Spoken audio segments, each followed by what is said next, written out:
السلام عليكم خوتي وخواتاتي، مرحبا بكم في قناة خولة، قناة اللي كتقدم وصفات سهلة وبسيطة وبدون تعقيدات. اليوم جيت نقدم لكم وصفة اقتصادية بمكونات متواجدة في كل بيت. نتمنىكم تجربوها، راه كتجي هشيشة وبنينة وكتقطع كمية كبيرة. ندوزو المقادير وطريقة التحضير. جيتكم بالكروكي بالشكلاط.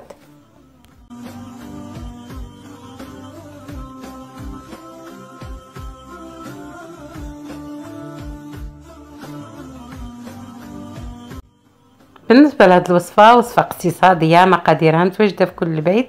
كنحتاجو 2 ديال البيضات، كاين 2 معالق ونص كبار نتاع الشوكولاته غبره، كاين عندنا كاس معمر نتاع السكر، كاس معمر تاع الزيت، كاين خماره نتاع الحلوى وسكر فاني والدقيق.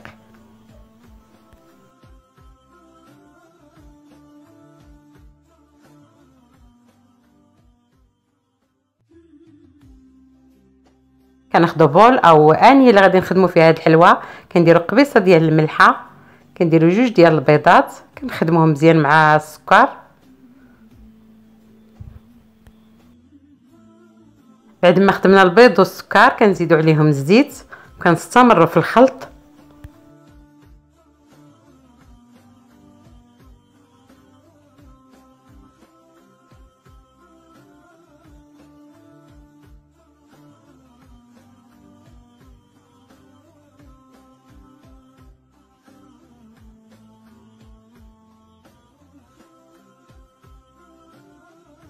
كنزيدوا الفاني وكنزيدوا 2 معالق ونص كبار نتاع الشوكولاط غبره. كنخلطوا العناصر مزيان، كنزيدوا عليهم خميره نتاع الحلوى،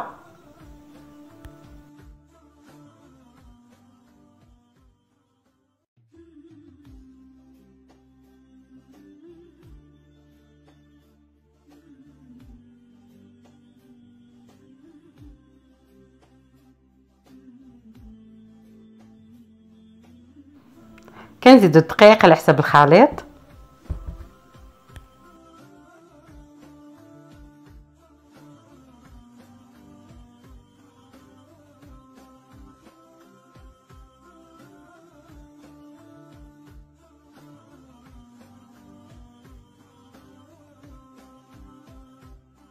بالنسبه لقوام العجينه كيكون خفيف.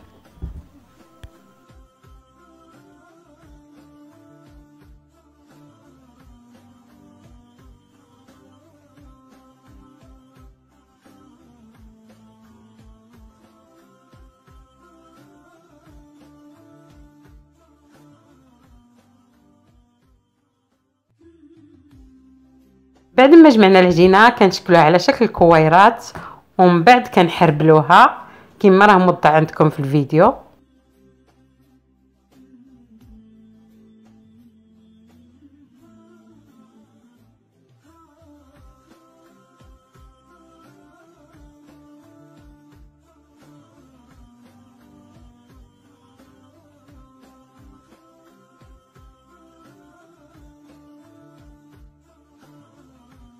كناخذوا الصينيه نتاع الفران، كنفرشوا لها كاغط الزبده، ومن بعد كنوضعوا فيها الحرابل نتاع العجينه، كنبسطوها شويه كما راه موضح في الفيديو، كنقادوها مزيان، ومن بعد كندخلوها للفران مسخن من قبل على درجه حراره 180.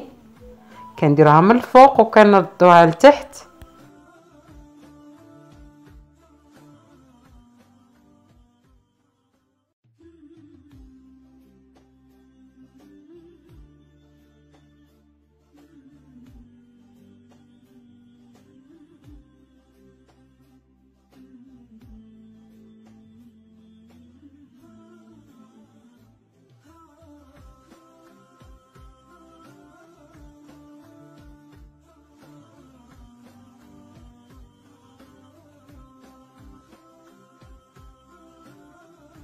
من بعد ما طاب الكروكي كنخليوه كيبرد مزيان، كنزينوه بالشكلاط، وانا زينته هنايا بحبيبات الشوكولاته. تقدروا تزينوه بالكاوكاو ولا اللي عندكم، المهم التزيين كيبقى اختياري.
كنخليو الشوكولات حتى كيبرد، كنقطعوا الكروكي ديالنا.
هذا هو الكروكي بعد ما تقطع، كيجي لذيذ وبنين. نتمنىكم تجربوه، وكيجي هشيش وكيقطع كميه كبيره، راه غير بجوج ديال البيضات عطانا كميه كبيره. ما تبخلوش عليا باللايكات والاشتراك باش يوصلكم الجديد ديالي.